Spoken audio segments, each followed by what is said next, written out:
Go.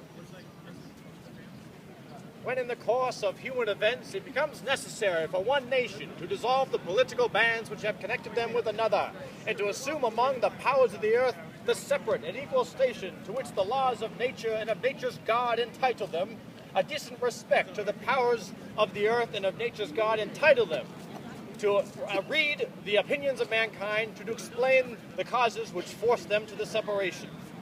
We hold these truths to be self-evident, that all men are created equal, that they are endowed by their Creator with certain unalienable rights, that among these are life, liberty, and the pursuit of happiness, that to secure these rights, governments are instituted among men, deriving their just powers from the consent of the governed, that whenever any form of government becomes destructive of these ends, it is the right of the people to alter or to abolish it, and to institute new government, laying its foundations on such principles and organizing its powers as to them shall seem most likely to affect their safety and happiness.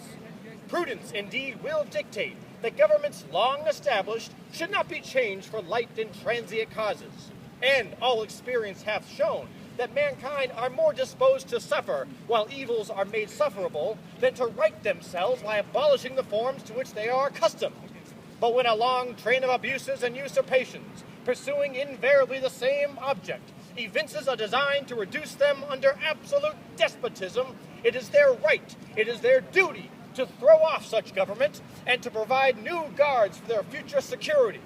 Such has been the patient sufferance of these colonies, and such is now the necessity which constrains them to alter their former systems of government. The history of the present King of Great Britain is a history of repeated injuries and usurpations, all having in direct object the establishment of an absolute tyranny over these states. In every stage of these oppressions, we have petitioned for redress in the most humble terms. Our repeated petitions have been answered only by repeated injury. A prince whose character is thus marked by every act which may define a tyrant is unfit to be the ruler of a free people. Nor have we been wanting in attentions to our British brethren. We have warned them from time to time of attempts by their legislatures to extend an unwarrantable jurisdiction over us. We have reminded them of the circumstances of our emigration and settlement here. We have appealed to their native justice and magnanimity, and have conjured them by the ties of our common kindred to disavow these usurpations, which would inevitably interrupt our connections and correspondence. They too have been deaf to the voice of justice and of consanguinity. We must, therefore, apprehend the necessity which denounces our separation, and hold them as we hold the rest of mankind, enemies in war, in peace friends.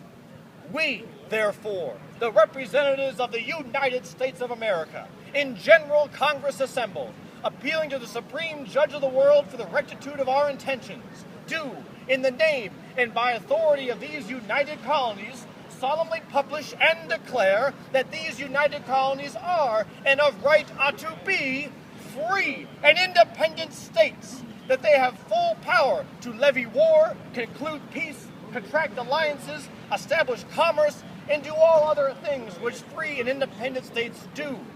They are absolved from all allegiance to the British Crown, and that all political connection between them and the state of Great Britain is, and ought to be, totally dissolved. And for the honor of this declaration, with a solemn promise of divine intervention and rectitude, we promise to each other our lives, our fortunes, and our sacred honor.